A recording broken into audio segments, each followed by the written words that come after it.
পাখি হরিণ সে তো আছেই, ডিয়ার পার্ক গোটা এরিয়াটায় তো হরিণ প্রচুর আছে। ভিতরকণিকাতে এসে গেছি, এটা ভিতরকণিকা অভয়ারণ্যের মধ্যে। তো কোলাখালী থেকে আমরা এসে এখানে এই ঘুরলাম। হেঁটে ঘুরতে পারেন, অথবা আপনারা এই যে গাড়ির ব্যবস্থা আছে, গাড়িতে করে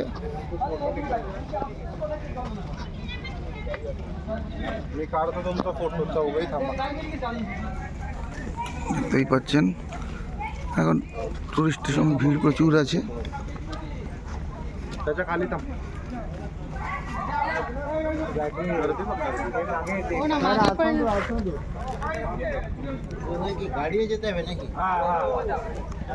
তোমাকে গাড়ি চাপতে কেউ বলছে, তুমি হাঁটতে চাইলে হাঁটবে, সিস্টেম হাঁটো অথবা গাড়িতে যাও।